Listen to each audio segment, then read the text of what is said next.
ഉണ്ടാക്കാൻ പോകുന്നത്. അപ്പോൾ ഞാൻ അതിനായിട്ട് പിൻട്രസ്റ്റ് നോക്കിയിട്ട് കുറച്ച് സ്റ്റിക്കേഴ്സ് ഞാൻ വരച്ച് വെച്ചിട്ടുണ്ട്. ഇതൊക്കെയാണ് ഞാൻ വേണ്ടത്. ഞാൻ കുറച്ച് സ്റ്റിക്കേഴ്സ് വരച്ച് വെച്ചിട്ടുണ്ട്. അപ്പം സ്റ്റിക്കർ ഉണ്ടാക്കുന്നതെന്ന് പറഞ്ഞാൽ എല്ലാവർക്കും സ്കൂൾ തുറക്കാതെ നെയിം സ്ലിപ്പ് കാണത്തില്ലേ? അപ്പം നെയിം സ്ലിപ്പ് ബുക്ക് പതിഞ്ഞ് ഒട്ടിച്ച് വെച്ചെന്ന് തോന്നുന്നു. അത് ബുക്ക് പൊതിഞ്ഞതിൻ്റെ കുറച്ച് ഭാഗം എടുത്തിട്ട് ഇതുപോലെ അതിൻ്റെ സ്റ്റിക്കറെല്ലാം കളഞ്ഞിട്ട് ഇതുപോലൊരു ഭാഗം വെട്ടിയെടുക്കുക. ഇതാണ് ബട്ടർ പേപ്പർ. ഓക്കെ,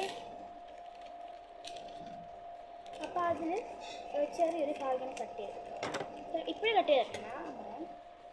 എന്നിട്ട് ഈ നമ്മൾ വരച്ച് വെച്ചത് ഞാനിപ്പോൾ കളർ അടിക്കുന്നില്ല, എനിക്കത് ഇഷ്ടമാണ്, കളർ അടിക്കുന്നത് ഇഷ്ടമാണ്. അതുകൊണ്ടാണ് നമുക്കിനി ഞാൻ ഈ ഒരു ഒരെണ്ണം ചൂസ് ചെയ്തിട്ടുണ്ട്. അപ്പം ഞാൻ ഇത് നമുക്ക് ഇതുപോലെ സ്പേസ് ഇട്ടിട്ട് വെട്ടി ചെയ്തെടുക്കാം.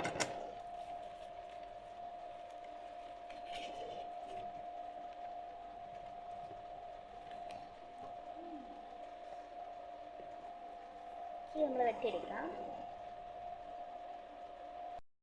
അപ്പം നമ്മൾ അതുപോലെ രണ്ടെണ്ണം സ്പേസ് ഇട്ടിട്ട് വെട്ടിയെടുത്തിട്ടുണ്ട്. ഓക്കെ, അപ്പോൾ നമ്മൾ ഒരു ബട്ടർ പേപ്പറിലോട്ടിട്ട് ഒരു ചെറിയ ഭാഗം ഇങ്ങനെ ഇതുപോലെ ട്രയാങ്കിൾ ഷേപ്പിലോ ഏതെങ്കിലും ഒരു ഷേപ്പിൽ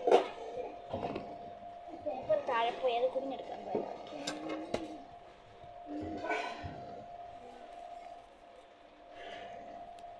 അപ്പോൾ ഈ ഒരു ഇത് ഞാൻ ഇങ്ങനെ ബട്ടർ പേപ്പർ ഇതുപോലെ ഇതിൽ കട്ട് ചെയ്തിട്ടുണ്ട്. നമുക്ക് ഞാൻ ഈ ഒരു ഹാർട്ട് ഷേപ്പാണ് എടുത്തേക്കുന്നത്. അപ്പോൾ അത് നമുക്ക് അതിൻ്റെ ഈ പുറത്തോട്ട് ഈ ഗ്ലൂ ആണെങ്കിൽ പിന്നെ നമുക്കിത് പുറകിൽ തേച്ചിട്ട് ഉണക്കാൻ കുറേ സമയം എടുക്കും. അതുകൊണ്ട് നമുക്ക് ഈ ഗ്ലൂ സ്റ്റിക്കാണ് അപ്പോൾ നല്ലത്. അപ്പോൾ നമ്മൾ ഈ സ്റ്റിക്കറിൻ്റെ ബാക്ക് വശത്തോട്ട് നമ്മൾ ഈ ഗ്ലൂ സ്റ്റിക്ക് തേച്ച് കൊടുക്കണം.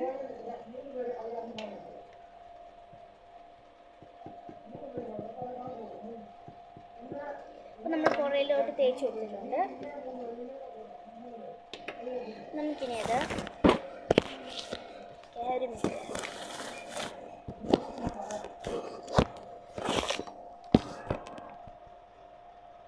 ഓക്കെ. അപ്പം നമ്മൾ ആ ബട്ടർ പേപ്പറിലോട്ട് ഇതിൻ്റെ പുറകുവശം വെച്ച് ഒന്ന് ഒട്ടിച്ച് കൊടുക്കും.